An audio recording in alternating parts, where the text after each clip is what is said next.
Canada से जुड़ी खबर। कनाडा के लंदन ओंटारियो में एक परिवार के ऊपर ट्रक चढ़ा दिया गया।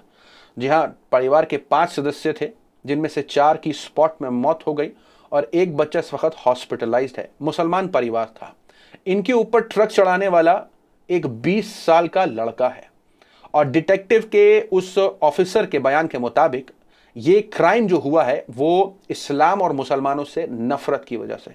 20 साल का लड़का नफरत में इस हद तक आ जाता है कि वो ट्रक चढ़ा देता है, इंसान को इंसान भी नहीं समझता। तो ये नफरत जिस तरीके से देखी जा रही है, ये पहला मामला नहीं है। 2017 में भी कनाडा में कुछ ऐसा ही मामला हुआ था, जब मस्जिद के अंदर घुस करके 6 लोगों को नमाज पढ़ते हुए हालत में वहां के एक आतंकवादी ने गोली से मार करके जान ले ली उनके।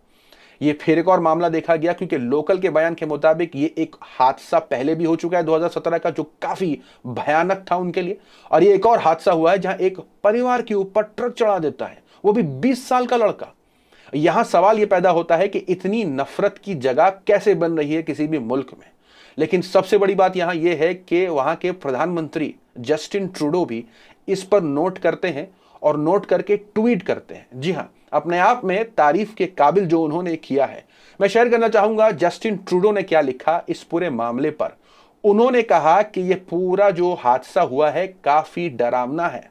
जी हां, साथ ही साथ उन्होंने ये भी कहा कि इस आतंकी जो हमला हुआ है, एक तरीके का आतंक है लोगों के दिल और दिमाग में। जिस तरीके का इन्होंने ये हादसे को अंजाम दिया है, यानी उस बच्चे को लेकर के जो उसने किया है, ये टेरर से कम नहीं है।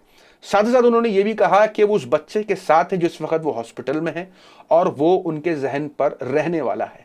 सबसे बड़ी बात उन्होंने अपने बाद के एक थ्रेड में लिखी, जहां उन्होंने अपने पूरी कंट्री के मुसलमानों को जोड़ने की कोशिश करी कि पूरे मुल्क के मुसलमानों को बताते हुए कहा कि हम आपके साथ खड़े हैं और इस्लामाफोबिया की किसी भी कम्युनिटी में कोई जगह नहीं है, हम नफरत के खिलाफ खड़े हैं। तो प्रधानमंत्री का एक ऐसे हादसे पर बयान देना अपने आप में ये दर्शाता है कि वहां के प्रधानमंत्री जिस तरीके से पूरे मुल्क के लोगों को एक साथ लेके चलते हैं और नफरत के खिलाफ वो ट्वीट करना भी सही समझते हैं कम्युनिटी के लिए।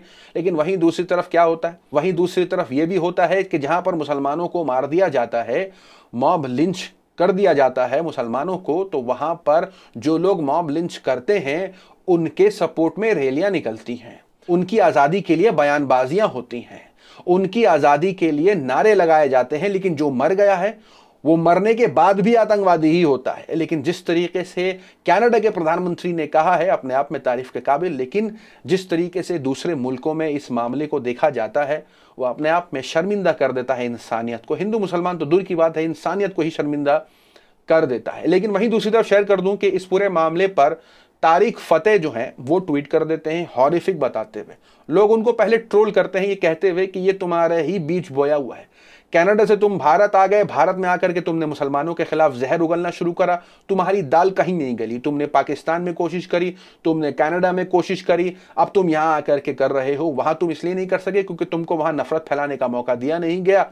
तुम यहां इसलिए कर रहे हो, तुमको यहां पर खुले सांड की तरह तुमको जो ट्वीट आता है तुम उसको ट्वीट कर देते हो, न्यूज़ पब्लिश कर देते हो, फर्जी फर्जी कहानियां गढ़ देते हो, और आज जब ये हादसा कनाडा में होता है तो तुम इसको हॉरिफिक कहते हो। तो दूसरी तरफ जो अंधभक्त हैं वो तो कनाडा के डिटेक्टिव से भी बड़े डिटेक्टिव मालूम होते हैं। वो कहते हैं कि ये जो 20 साल के बच्चे ने जो इस मामले को अंजाम दिया है, क्यों दिया होगा और पहचाना उसने कैसे कि वो मुसलमान है। जाहिर सी बात है, एक बुर्का पहनने वाली के साथ खड़ा हुआ पूरा परिवार, उसका बच्चा मुसलमानी होगा, वो किसी पड़ोस के 2-4 बच्चों को तो लेके निकलेगी नहीं, पूरा परिवार साथ होता है।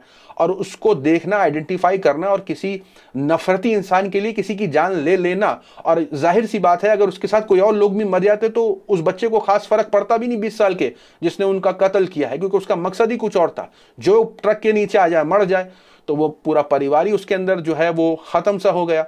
लेकिन जिस तरीके से अनुभक्ति में लोग अभी भी इसके अंदर डिटेक्टिव पन करते दिखाई दे रहे हैं सोशल मीडिया पर, ये बोलते हुए कि कैसे पहचाना, जाहिर सी बात है बुर्का पहनने वाली औरतें होती हैं, दाढ़ी रखने वाले लोग होते हैं, तो इससे इतना मुश्किल नहीं होता मुसलमानों को आइडेंटिफाई करना। लेकिन वहीं सबसे बुरी खबर यहाँ ये है कि एक मुल्क के प्रधानमंत्री वक्त निकालते हैं, इस पूरे हादसे को कवर करते हुए ट्वीट करते हैं, साथ जताते हैं लोगों का, लेकिन वहीं दूसरी तरफ ट्वीट तो दूर की बात है, मुजरिमों के सपोर्ट में ही लोग निकल आते हैं किसी किसी मुल्क में। तो आपकी क्या राय इन सारी खबरों को लेकर कमेंट में जरूर बताएं।